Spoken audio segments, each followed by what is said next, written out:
உரிமை ஆணைகள் கூட்டத்தில் தமிழகத்தைச் சேர்ந்த ஒருவர் இடம்பெற வேண்டும். இது குறித்து விரிவாக அவர்கள் அந்த கூட்டத்தில் எடுத்துரைக்க வேண்டும் என்ற கருத்தை தெரிவித்திருக்கிறார். இதற்கு அழுத்தம் தர வேண்டிய பொறுப்பு டெசோ அமைப்பிற்கு இருக்கிறது, திமுகவிற்கு இருக்கிறது என்றெல்லாம் தெரிவித்திருக்கிறார். இது குறித்து திராவிட இயக்க தமிழர் பேரவையின் சுப வீரபாண்டியன் அவர்களிடம் கேட்கலாம். ஐயா, இதுக்கு நீங்க என்ன பதில் சொல்றீங்க? இது வரவேற்கத்தக்க கருத்துதான். ஏற்கனவே இதற்கு ஒரு முன்மாதிரி இருக்கிறது. பன்ருட்டி அவர்கள் எம்ஜிஆரினுடைய ஆட்சி காலத்துல ஐக்கிய நாடுகள் அவையில பேசியிருக்கிறார். அதுபோல இன்றைக்கு அப்படி ஒரு வாய்ப்பினை தமிழகத்துக்கு தர வேண்டும் என்று இந்திய அரசை நாம் கேட்கலாம். தளபதி ஸ்டாலின் அவர்களினுடைய குரல் ஈழ மக்களுக்காக ஐக்கிய நாடு மன்றத்தினுடைய மனித உரிமை குழுவில் ஒலிக்குமானால் அது அனைவருக்கும் பெருமையும் மகிழ்ச்சியும் தருகிற ஒன்றாகத்தான் இருக்கும். ஐயா அவர்கள் சொல்லி இருக்கிற கருத்துக்களை எல்லாம் உள்வாங்கிக் கொள்கிறோம்.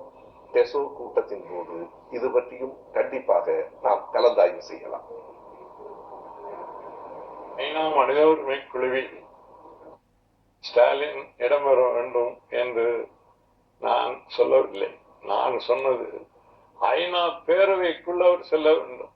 ஐநா பேரவைக்கு இந்திய தூதுக்குழு செல்லும் போது அந்த தூதுக்குழுவில் ஸ்டாலின் அவர்களும் அங்கம் வைக்கும்படி ஏற்பாடு செய்ய வேண்டும்.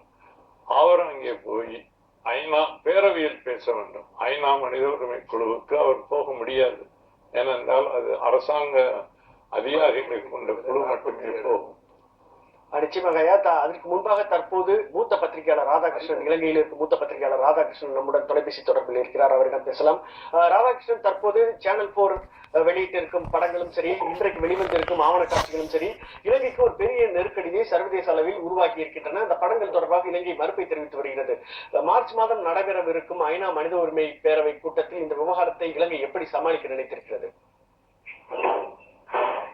இதற்கு முன் எப்படி சமாளித்தார்களோ அதே மாதிரிதான் இந்த முறையும் சமாளிப்பார்கள். ஏனெனில் போன கூட்டத்தொடரில் ஒரு பெரிய ஒரு ரெசல்யூஷன் போட்டு அதற்கு இலங்கை கண்டனம் தெரிவித்து எல்லாம் வெளியாகியது. அதற்கு பின்பு இலங்கையில் என்ன நடந்தது என்று பார்த்தேமேயானால் ராஜபக்சேவின் பொசிஷன் இன்னமும் வலுவடைந்து உள்ளது. ஏனென்றால் அவர் உலக நாடுகளை எதிர்த்து இலங்கையை காப்பாற்றிக் கொண்டிருக்கிறார் என்ற ஒரு தோற்றம் தான் இங்கு வந்துள்ளது. அதனால் இலங்கைக்கு ஒரு பாதகமும் ஏற்படவில்லை. அதே போல் இன்னும் ஒரு ரெசல்யூஷன் போட்டு எத்தனை ரெசல்யூஷன் வேணா எங்க வேணா போடுங்க, இது இலங்கையை பாதிக்காது என்ற ஒரு போக்கில் தான் போய் கொண்டிருக்கிறார்கள். தற்போது ஆவணங்கள் தொடர்ந்து வெளிவந்திருக்கு. நேற்று புகைப்படம் வந்திருக்கு, இன்றைக்கு சில ஆவண காட்சிகள் வெளிவந்திருக்கின்றன. விரைவிலேயே மார்ச் முதல் வாரத்தில் முழுமையான படம் வெளிவரவிருக்கிறது. இந்த நிலையில் இலங்கை அரசாங்க வட்டாரங்களில் இது குறித்து என்ன கருத்து நிலவுகிறது? இதனை எப்படி சமாளிக்கலாம் என்று நினைக்கிறார்கள்?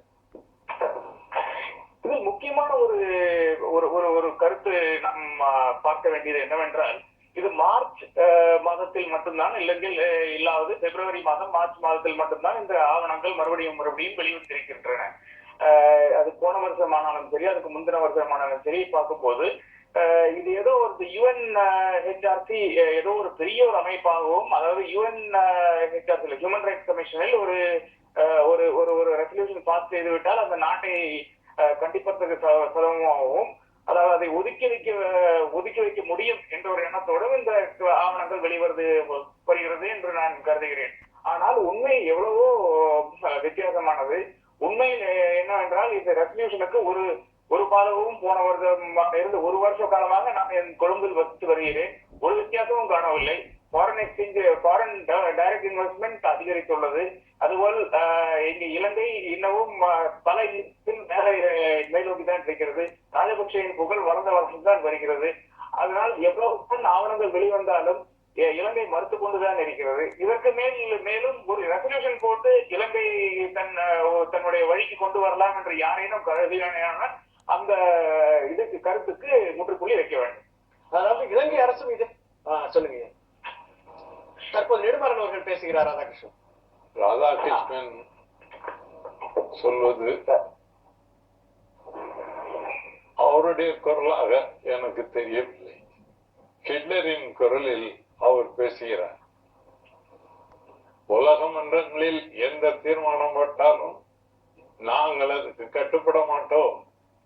நாங்கள் நினைத்ததை எங்கள் நாட்டுக்குள் செய்வோம்.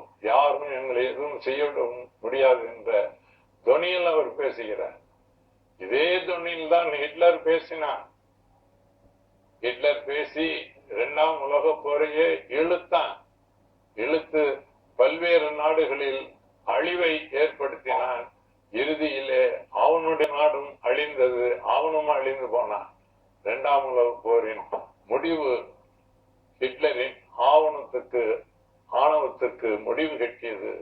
அதே போல இன்றைக்கு ஆணவமாக பேசுகிற ராஜபக்சே உலக சமுதாயத்தால் ஒதுக்கி தள்ளப்பட்டு இறுதி